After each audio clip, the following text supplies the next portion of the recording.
Shalom, everybody.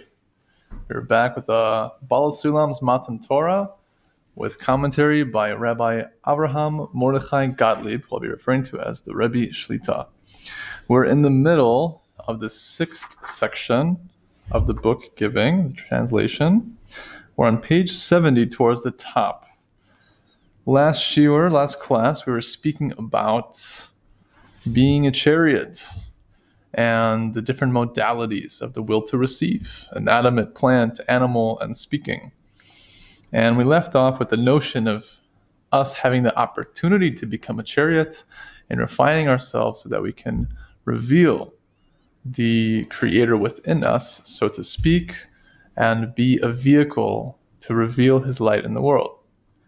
So, transitioning from that, the Baal HaSulam says, due to the greatness and beauty of this perfection, even the Torah and prophecy were careful not to speak a word about this extreme state.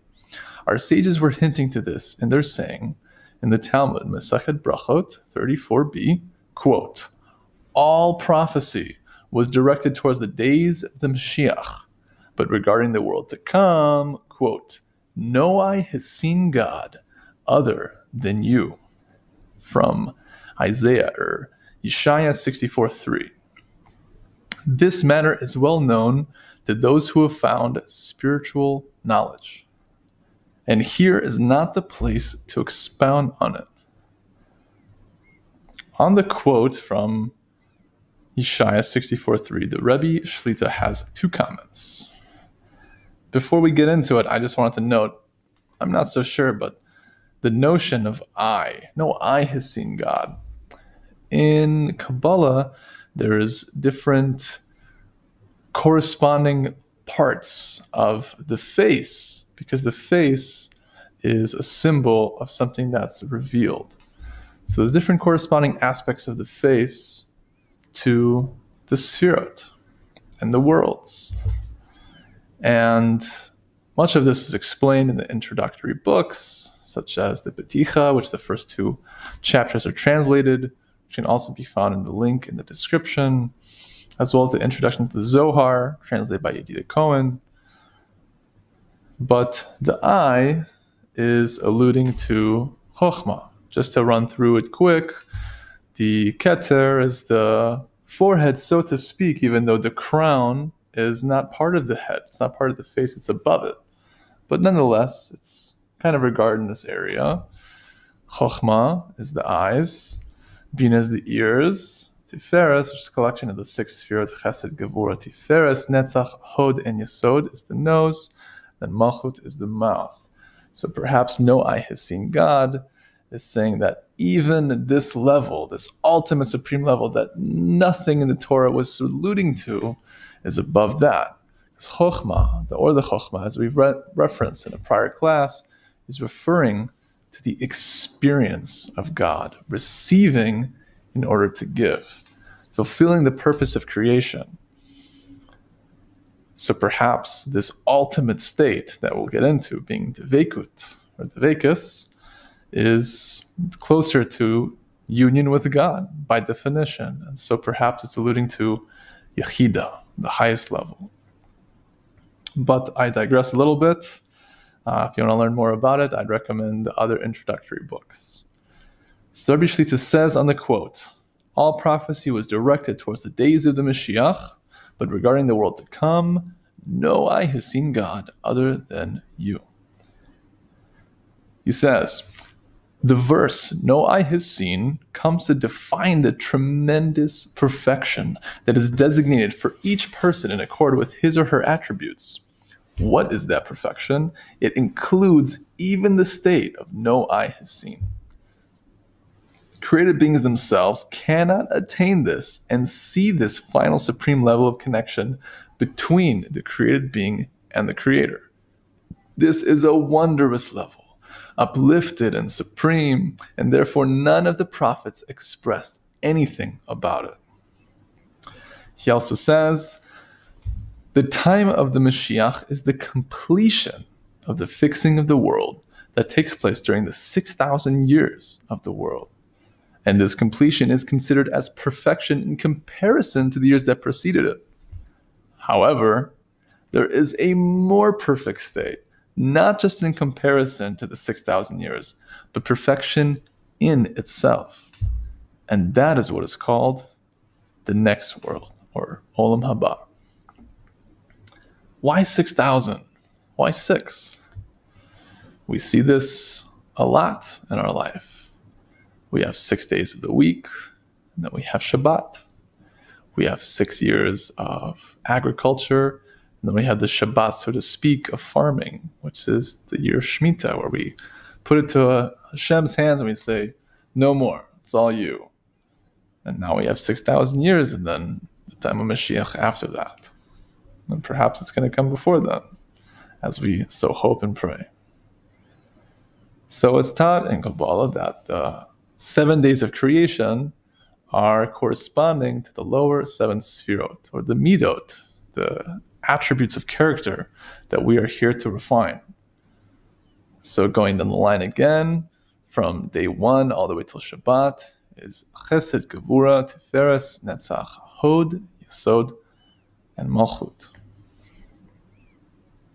So the 6,000 years is the correction of the primary midot, and then we will have an experience of rest, a stop of our inner work, so to speak, reaching a relative perfection before the ultimate perfection, which we don't quite understand according to this, but we'll try to as we continue the class. And that is Malchut. Malchut is corresponding to a degree to Shabbat, and there's a lot of amazing, beautiful detail about how we are the Malchut, and Malchut is corresponding to the collective soul of all of us, the unified soul that we're correcting. And Shabbat being a day of rest is alluding to that final perfect state, because only things that are in motion need to be corrected, otherwise we wouldn't move. Things that are in rest, that's perfect. And only the Creator is at rest. And I wanted to note an idea regarding the next world. Even though we're speaking about the ultimate perfection, perfection in itself, there's a more practical idea between this world and the next world. This world, Olam Hazeh, is this exact moment. What am I feeling? Where am I holding in this moment? That's Olam Hazeh. And the Arizal says that Olam Haba is the next spiritual world to come. So yes, we're talking about perfection in itself, being heaven or paradise, different names, ultimate enlightenment, whatever you want to call it. But also practically, Olam Haba is the next level, which can be in a minute, in a day, you name it, it's up to us. So it's amazing to discover so many corresponding ideas and paradigms with words, and how all of the Torah is written in such a code. It's a great merit to be able to learn it. So the Baal HaSulam continues. The Torah, the prophets, and our sages express this state of perfection only by the simple word, devekut, cleaving to God. Due to this word's widespread use among the public, it has almost lost all meaning. However, if you linger momentarily to reflect on this word, you will continue to be amazed at its marvelous height. For consider the nature of divinity, and consider the value of the lowly created being, and then you can appreciate how extraordinary the relation involved in one cleaving with the other. And then you'll understand why we ascribe to this word the purpose of all this great creation. We were put on this planet in order to reach the Vekut, another corresponding word to us correcting ourselves and reaching the state of giving, so on and so forth. The Rebbe Shlita says, divinity should be pictured as something eternal and completely unlimited by time or space, or place, or any element connected to physicality. Speaking of which,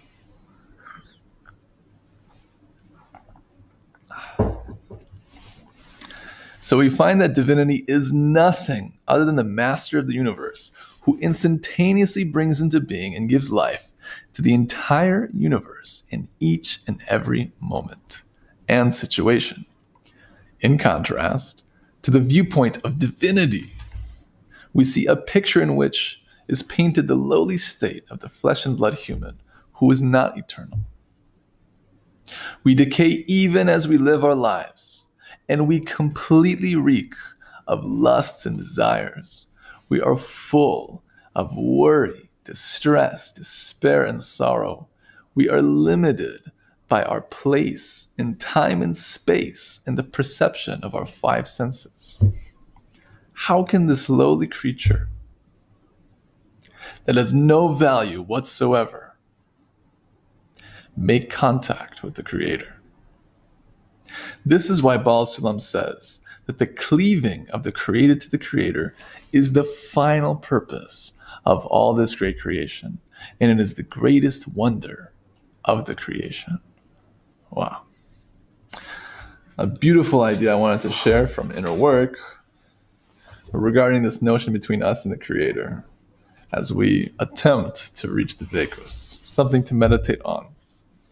The Bashita says, imagine there are no people in the world other than yourself. Everyone else is actually God, clothed as people. That has to be understood. We're not saying, God forbid, that any one person is God. God forbid. Very far from that. Rather, we're saying that to meditate and ingrain that God acts through everyone, including you and I. To imagine to yourself that you're the only thing in existence. The world was literally made for you, and everything you experience, being all people around you, let alone all events, is the Creator speaking to you. And when I meditate on this, I get a sense of awe, sense of urgency to treat the other better, to be more cognizant and aware of my actions, because we're not just dealing with people, we're always dealing with the Creator, because He's within all.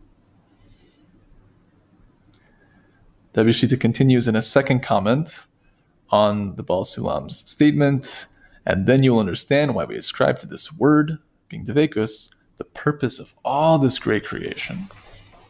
The Bashita says, what is the idea of Dvekut, cleaving to God? Baal HaSulam explains this in several places. The meaning of Dvekut is connection, that is, equivalence of form. In other words, when the created being equates his or her attributes to the attributes of the Creator in accord with, quote, just as He is merciful, so are you to be merciful. From the Talmud, the Sechet Shabbat 133b. The more we advance in equating our nature and spiritual form to the Creator, the more we approach Dvekut. This is not a level that one can reach in one leap, but rather one tiny jump after another. To the degree that we advance, we merit a treasure of sensing and understanding the Creator's providence and a continually tightening connection with the Creator. No doubt the Creator could have revealed His light, the light of divinity, also in our vessels for receiving, and then we would receive everything for our own benefit. However, the Creator wants to enable people to merit having complete Dvekut with Him, and this can be done only on the basis of equivalence of form, that is, that one gets to the level of desire to give selflessly, just as the Creator desires to give selflessly. Then, God's revelation will illuminate in a perfect manner in our vessels of giving. That is, through our intention to give contentment to the Creator, and not through our intention to receive benefit. And it says here, for more on this topic, see insights for living the Kabbalah, 2, cleaving to God. Because this translation of Matan Torah includes essays by the Rebbe Shlita in the back. There's 7 or 8 amazing short essays that are relevant to all the topics we're speaking about here. And what this section is alluding to, or at least what this comment is alluding to, is hard work and how we should earn our dvekus, as opposed to just being handed it, which relates to the feeling of shame. And we're going to get more into that deep contrast of shame and earning through hard work in the next class. The final paragraph of the Baal HaSulam for this section. It follows that the purpose of the entire creation is that the lowly creatures will be able, by keeping Torah and mitzvot, to rise ever upward, ever developing until they are rewarded with cleaving to the Creator. May He be exalted and blessed. The Rebbe Shlita says here an amazing story, a metaphor really, that really strikes home the mission statement that we have here of a balanced diet, so to speak. The Rebbe Shlita says, although there was a large community of people who observe Torah and mitzvot, not many of them can boast at arriving at dveikut with the Creator. So have Torah and mitzvot failed to do what they are supposed to do? This question was asked of Rebbe Baruch Shalom Ashlag, the Rebbe Zatzal, as he answered with the following parable. A certain person arrived at the doctor's office, groaning in agony and complaining of pain all over his body. The doctor carried out the necessary examinations and then informed him that there is one medicine that can help him, and he must take massive doses 3 times a day. The patient rushed to buy the medicine and began to take it. After 3 days, he came to the doctor with double the horrible pain he had before. He could hardly speak, but he asked the doctor why the medicine isn't helping. The doctor asked him whether he took the medicine 3 times a day, as he had prescribed. The patient replied, certainly, 3 times a day I spread the medicine on my body. The doctor said to him, I told you to take the medicine within, and you spread it outside. The moral: Torah and mitzvot can have benefit if we internalize them and begin to change our manner of thought and feeling, our desires and aspirations, our speech and manner of behavior, all in accord with the policy delineated by the Torah. However, if we accept the Torah only externally, that is, we only follow external behaviors, and we pay no attention to the fact that the Torah guides us to make inner changes, then not only are we thereby not repaired, but we are liable to get more corrupted. What this statement seems to imply is that if we are involved only in the outer aspects of the Torah, being, let's say, the Talmud, which has lots of inner aspects to it, but for the most part, the way we learn it in the Jewish world today is the external aspects of it, as well as the Jewish law. I don't mean to belittle these whatsoever. They are absolutely incumbent on a Torah lifestyle, and they're the foundation. We can't have a soul without a body. But we need a balanced diet. The Jewish people are sick. What do I mean? We're sick with our desire to receive. We're sick with our evil inclination. We are in exile. That's a fact. We say that every day that the temple is not rebuilt. It's as if it was destroyed in this day. So the temple was destroyed today, right now. Hopefully by the time you hear this, it's rebuilt. But practically speaking, it's not.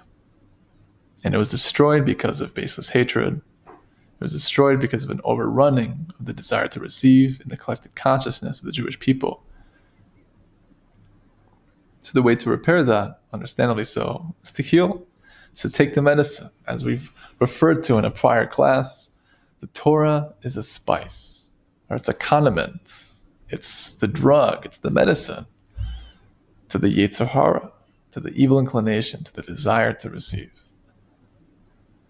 And yet, we're not taking it.